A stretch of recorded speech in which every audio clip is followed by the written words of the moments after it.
para a próxima pauta, gostaria aqui de mandar um abraço para a Vera Lúcia Ferreira dos Santos, 8030. Eu adoro ler os números no final dos nomes aqui, porque fica bem específico. Hoje o programa está ótimo, muito obrigado, Vera. Josélio Silva Moraes, que Deus abençoe e proteja o nosso doutor e professor Pavinato. Um abraço ao Pavinato, tenho certeza está nos assistindo neste momento. E espero que esteja gostando, porque até agora ele não mandou nenhuma mensagem, não reclamou de nenhuma pauta, então estamos fazendo bem o trabalho aqui.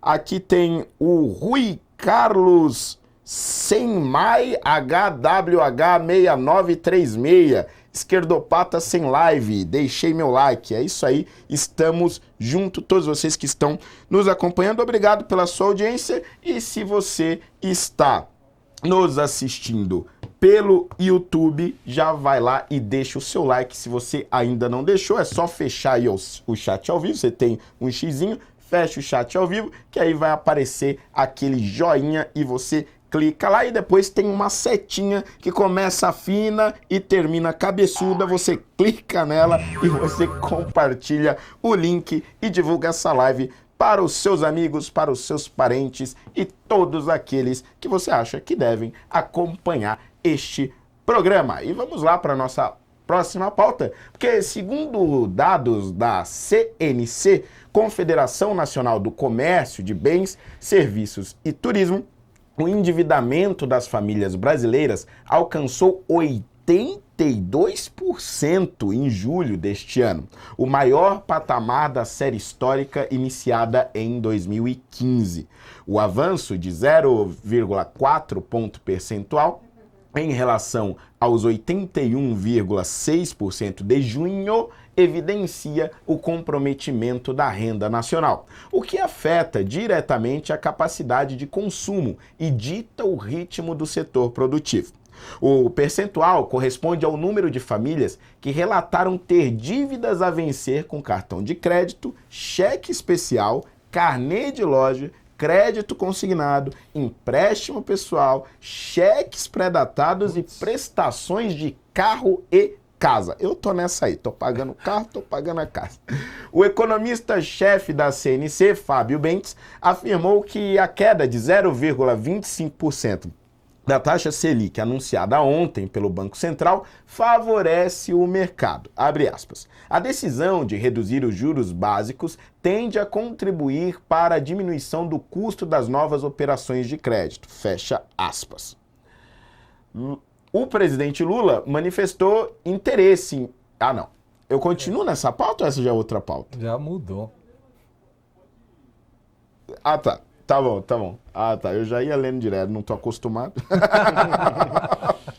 Bom, vamos lá. Vamos falar então dessa questão do endividamento. A gente teve recentemente também uma pesquisa da Quest, foi a pesquisa eleitoral, como sempre, mas além disso, a pesquisa questionou os brasileiros sobre a expectativa deles em relação à economia e o poder de renda. E por mais que teve, Segré, recentemente o programa do Desenrola, teve a questão do imposto de renda também, que desonerou para aqueles que ganhavam até 5 mil reais, e havia uma expectativa muito grande do governo de ganhar popularidade em cima disso e tudo mais, e até durou ali os primeiros meses do ano essa grande expectativa também em torno do Desenrola. Só que a imensa maioria dos brasileiros, segundo a Quest, mais de 70% dos brasileiros, não viram a sua renda aumentar nos últimos meses e não sentiram também o aumento do seu poder de compra. Paralelamente a isso, também continuam as dívidas aí para se pagar.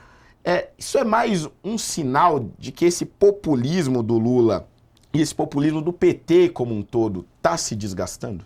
Eu acho que está se desgastando, sim, pela percepção das famílias, sobretudo a família que tem vínculo ideológico com a esquerda. Existe uma fábula muito interessante que é a lição das cobras na Índia e que tem a ver com o que está acontecendo aqui. Essa lição das cobras tinha muitas cobras na Índia na época em que era uma colônia inglesa. E o governo o que fez? Propôs pagar para todos aqueles que levassem a cobra morta. Lógico, no começo começou a diminuir a quantidade de cobras, mas sempre tem algum esperto que disse, opa, peraí, eu vou criar cobras, porque aí eu sempre vou ter cobras para levar e vou ganhar uma grana. Resultado, quando o governo se tocou que estava pagando por cobras que não eram as cobras originais, suspendeu a medida. E aí ficaram um monte de cobras em cativeiro que foram soltas. Então o governo gastou uma nota preta para resolver um problema sem solução. Mas esse é o populismo.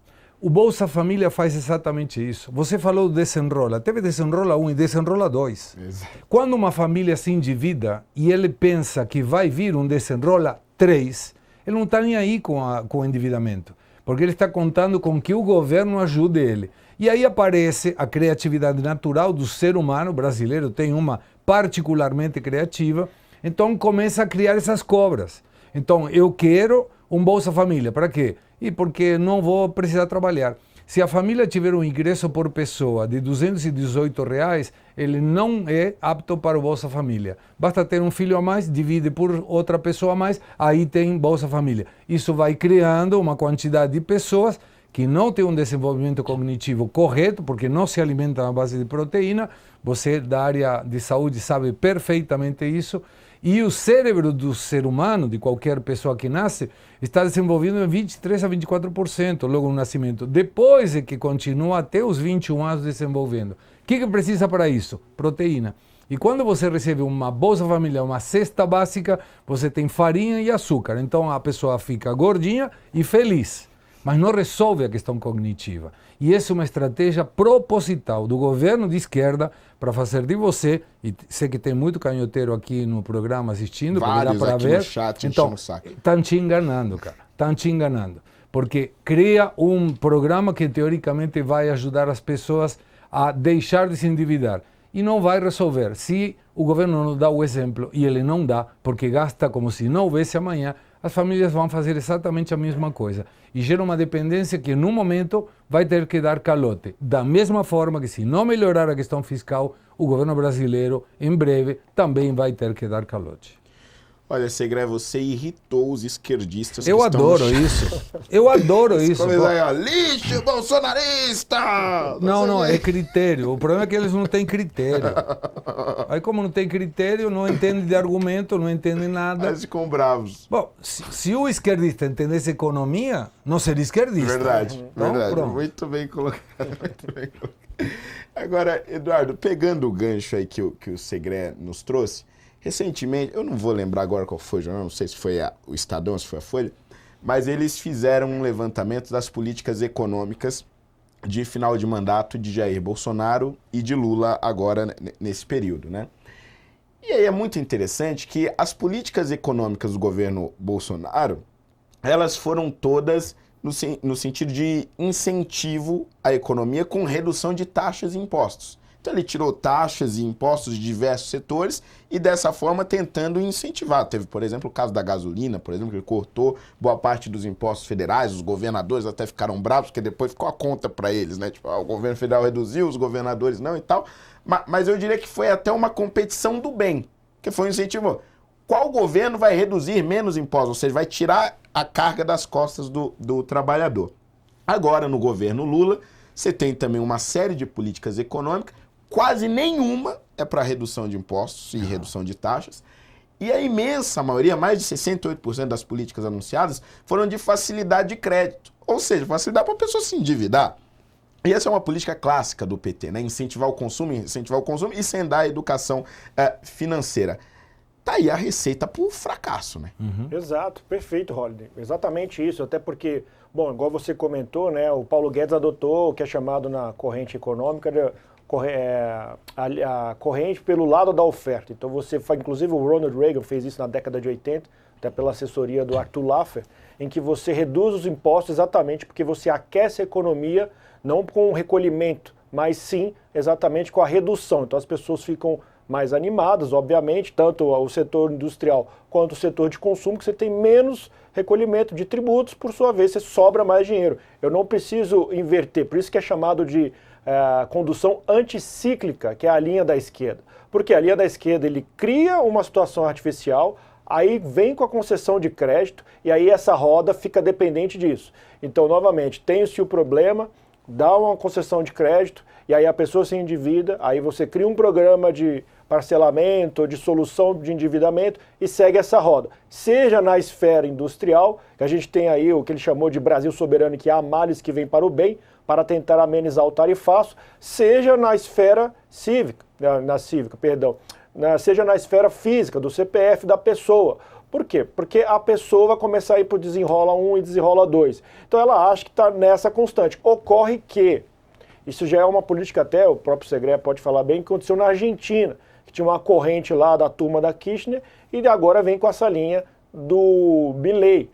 Então está muito claro que quando você tem essa linha cíclica, ou seja, ela segue um fluxo orgânico das pessoas, as pessoas têm o ímpeto, aí tem a parte da prestação de serviço, tem a parte do consumo, dos bens de consumo, ao mesmo tempo com a indústria. Agora, quando você entra na parte anticíclica, em que o Estado vira o protagonista, a chance de dar errado é enorme. Por quê? Pelo próprio nome, anticíclica. E, obviamente, você não tem a possibilidade de mensurar todos os desfechos das ações humanas envolvendo a perspectiva do futuro. E aí entra até a relação fiduciária da economia. Então, no momento que um governo vira um protagonista e começa a, vamos dizer, como se fosse um instrumento desafinado, não tem quem confie que aquele mesmo músico que desafinou o instrumento, ele retorne, obviamente, um luthier, e retorne um instrumento de boa qualidade, sendo que já deixou na mão dele e ele deixou desafinado e prejudicado. Então, essa diferença de condução da macroeconomia, que interfere no cotidiano dos brasileiros, ficou muito claro, tanto na condução do Paulo Guedes, e a gente já teve uma experiência antes com o Guido Mantega, anticíclica, quanto agora na condução do Lula 3, que teve o Fernando Haddad, e confesso que eu nem sei o nome do atual ministro da Fazenda. Dario Durigan. O Durigan, que teve aquela polêmica. Mas ele é advogado. Advogado. O ministro da Economia brasileira é advogado. Então, com todo respeito, seria a mesma coisa que eu, que estudei economia, me dedicasse às leis. Não tem como fazer isso. Mas me permite explicar por que está falho esse projeto. Lembram quando era Roberto Campos Neto presidente do Banco Central? Na época, a taxa Selic estava em 13,75. O Lula não parava de criticar, a Gleisi Hoffmann não parava de criticar, e aparece depois o Gabriel Galípolo. E pela falha econômica do governo, aí que política fiscal depende do Poder Executivo, solta dinheiro, como você muito bem falou, Fernando. Estão soltando crédito consignado, dão benefício para a compra de carro, dão benefício para a compra de caminhão, dão crédito subsidiado, aumenta a quantidade de dispêndio que pode ter a pessoa porque paga menos imposto de renda. Tudo isso é política fiscal expansionista. Então, provoca um aumento de consumo, a atividade econômica vai rolando, eles arrecadam mais porque tem mais venda, e aí vem a outra contrapartida, porque se não tiver uma política monetária do Banco Central, a inflação iria para o espaço. Aí o Banco Central diz, eu tenho que compensar as falhas da política fiscal com política monetária.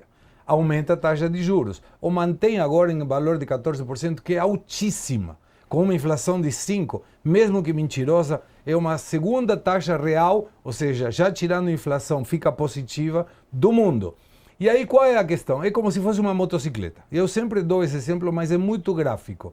O governo acelera a motocicleta, o Banco Central freia a motocicleta. A motocicleta não vai sair do lugar, um acelera e outro freia, não vai sair do lugar. Mas o motor vai explodir. E essa é a questão do que está provocando o governo Lula. Com um déficit fiscal crônico, não vai conseguir superar fiscal, salvo que mude o governo, e tudo isso explode, porque hoje o governo, para financiar essa gastança, está pagando a inflação mais 8,5% ao ano. É absurdamente elevado. E isso, quando começa a pensar, cara, a dívida está aumentando, aqueles investidores vão dizer, eu vou correr o risco de que você não me pague. Para isso, preciso que a taxa de juros continue aumentando. Então, a Selic passa a ser uma referência, Fernando. Não é uma taxa que seja colocada especificamente, porque não tem ninguém, nem os canhoteiros que estão nos assistindo, conseguem empréstimo a uma taxa Selic. É, exatamente isso. É a receita por